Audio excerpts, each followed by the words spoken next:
వరదలకు అతలాకుతలం అవుతున్నాయి. కొన్ని వందల ఇళ్లు పూర్తిగా మునిగిపోయాయి. చాలా మంది నిరాశ్రయులయ్యారు.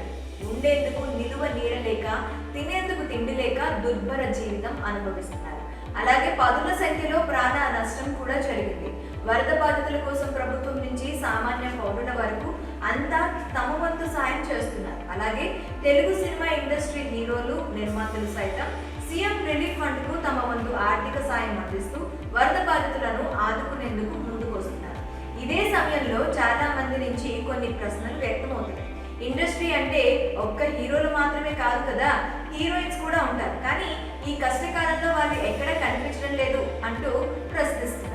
ఓవైపు చిరంజీవి, బాలకృష్ణ, నాగార్జున, పవన్ కళ్యాణ్, రామ్ చరణ్, మహేష్ బాబు, ప్రభాస్, అల్లు అర్జున్, విశ్వక్ సేన్, సిద్ధు జొన్నలగడ్డ లాంటి స్టార్లంతా తమ వంతు ఆర్థిక సాయం ప్రకటించారు. వీరితో పాటు పెద్ద పెద్ద సినిమాల్లో అవకాశాలు రాకపోయినా, స్టార్ హీరోయిన్ హోదా ఇంకా దక్కకపోయినా అనన్య నాగల్ల అనే తెలుగు హీరోయిన్ సైతం 5 లక్షల సాయం ప్రకటించారు. కానీ తెలుగు సినిమా ఇండస్ట్రీలో స్టార్ హీరోయిన్లుగా చలామణి అవుతూ కొంతమంది హీరోల కంటే కూడా ఎక్కువ రెమ్యూనరేషన్ తీసుకునే వాళ్ళు సాయం ప్రకటించినట్లు ఎక్కడా కనిపించడం లేదు. కోట్లు, లక్షలు సాయమే ప్రకటించాల్సిన అవసరం లేదు. కనీసం వరదలపై రాష్ట్రాల్లో నెలకొన్న విపత్కర పరిస్థితులపై కనీసం ఒక్క ట్వీట్ కూడా చేయని వాళ్ళు ఉన్నారు. ప్రజలు టికెట్ కొని చూస్తేనే వాళ్ళు స్టార్లు అయ్యారు.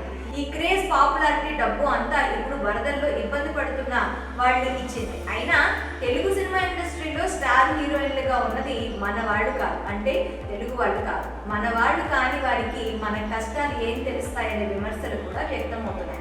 అనన్య నాగల్ల, యాంకర్ శ్రవంతిని మన తెలుగు అమ్మాయిలు కనుక వారికి మన కష్టం, మన బాధ అర్థమయ్యేది. అందుకే వారికి తోచినంత ఆర్థిక సాయం అందించారు. ఆర్థిక సాయం ఇస్తేనే మన వాళ్ళు అని కాదు, కానీ కనీసం మానవతా హృదయంతో అయ్యో పాపం అని మన నెత్తిన పెట్టుకున్న స్టార్ హీరోయిన్లు ఒక ట్వీట్ చేసిన పాపాన్ని కూడా పోలేదు. ఎంత టాలెంట్ ఉన్నా, ఎంత అందం ఉన్నా కష్ట సమయంలో కనీసం పట్టించుకుని వాళ్ళు ఎంత వాళ్ళైతే ఏంటి. ఇప్పటికైనా మన వాళ్ళు ఎవరో, పరాయి వాళ్ళు ఎవరో మన దర్శక నిర్మాతలు, హీరోలు తెలుసుకొని అవకాశాలు ఇస్తే బాగుంటుందనే అభిప్రాయాలు